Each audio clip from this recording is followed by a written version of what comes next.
Assalamualaikum warahmatullahi wabarakatuh. Perkenalkan, nama saya Ferdian Saputra, NIM 22650012 dari kelas A Prodi Teknik Informatika.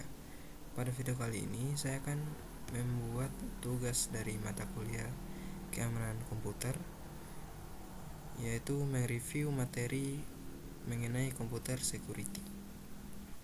Keamanan komputer mengapa dibutuhkan? Karena menyebabkan nilai informasi menjadi sangat penting dan menuntut kemampuan untuk mengakses dan menyediakan informasi secara cepat dan akurat menjadi sangat esensial bagi sebuah perusahaan maupun personal. Struktur jaringan komputer seperti LAN dan internet memungkinkan untuk menyediakan informasi secara cepat sekaligus membuka potensi adanya lubang keamanan atau security hole. Kejahatan komputer semakin meningkat dikarenakan aplikasi bisnis berbasis IT atau TI dan jaringan komputer meningkat. Misalnya online banking, e-commerce, elektronik, data interchange. Kemudian desentralisasi server, transisi dari single vendor ke multi vendor, meningkatnya kemampuan attacker dan kurangnya kemampuan pengguna sistem, kesulitan penegak hukum, dan belum adanya ketentuan yang pasti. Semakin kompleksnya sistem yang digunakan, semakin besarnya source kode program yang digunakan. Berhubungan dengan internet. Pengantar keamanan komputer. Keamanan komputer atau computer security adalah disiplin ilmu dan praktik untuk melindungi komputer, jaringan, dan sistem informasi dari ancaman dan serangan yang dilakukan oleh pihak yang tidak berwenang atau jahat. Keamanan komputer mencangkup segala aspek yang berhubungan dengan potensi terhadap penggunaan, penyebaran, dan manipulasi informasi digital. Prinsip dasar keamanan komputer. Yang pertama, confidentiality atau kerahasiaan. Misalnya berarti menjaga kerahasiaan informasi dengan melakukan pembatasan hak akses seseorang. Contohnya, data-data yang harus dijaga kerahasiaannya seperti data-data yang bersifat pribadi. Yang kedua, integrity atau keaslian, berarti menjamin bahwa data atau informasi yang dimiliki terjaga keasliannya, tidak berubah tanpa pemilik informasi. Di dalam integrity terdapat dua mekanisme pengamanan, yaitu mekanisme preventif dan mekanisme detektif. 3. Availability, berhubungan dengan ketersediaan informasi ketika dibutuhkan, artinya informasi harus selalu tersedia saat dibutuhkan oleh user dan dapat dengan cepat diakses. Keempat, authentication, metode untuk menyatakan bahwa informasi betul-betul asli atau orang yang mengakses atau memberikan informasi adalah betul-betul orang yang dimaksud. Kelima, auto-horization, memastikan bahwa pengguna hanya memiliki akses yang diperlukan untuk melakukan tugas mereka dan mencegah penggunaan yang tidak sah untuk penyalahgunaan hak akses. Keenam, non-repudiation.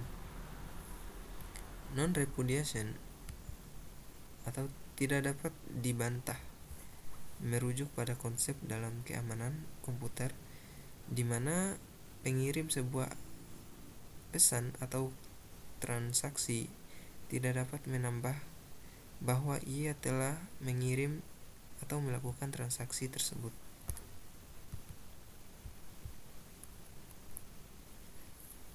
Ancaman keamanan komputer secara umum, di mana yang pertama yaitu manusia, cracking atau siapa saja yang berusaha telah mengakses sistem tanpa izin dari pihak yang berwenang.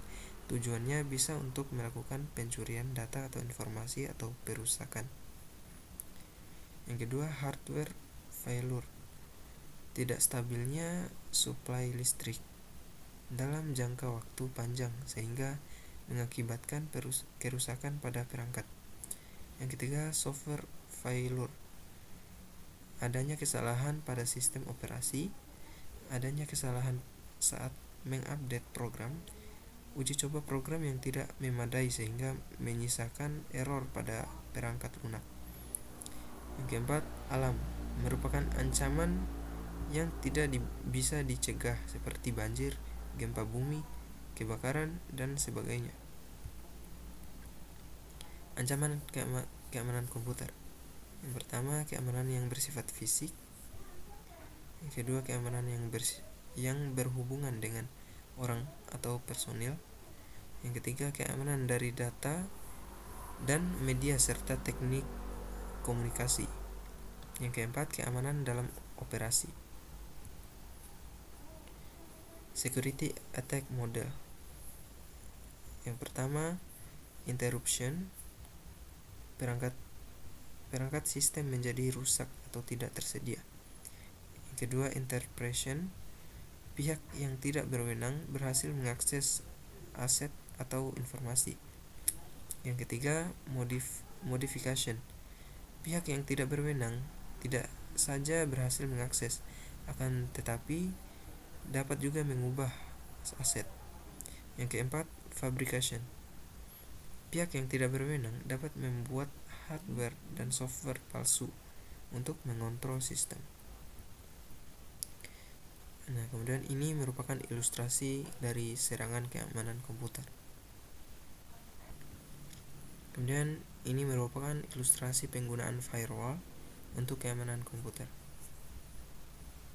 Dia akan membentuk sebuah benteng,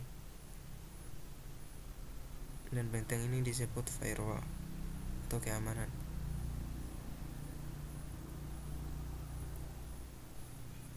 Kemudian ilustrasi VPN untuk keamanan komputer. Nah, contohnya seperti ini. Kemudian 15 contoh kasus nyata akibat dari jebolnya sistem keamanan komputer di Indonesia. Yang pertama, pembobolan situs web KPU pada pemilu 2019, serangan ransomware WannaCry pada tahun 2017 yang menyerang banyak institusi dan perusahaan di Indonesia. Pembobolan situs web Kominfo oleh hacker pada tahun 2016. Pembobolan situs web Bank Mandiri pada tahun 2015.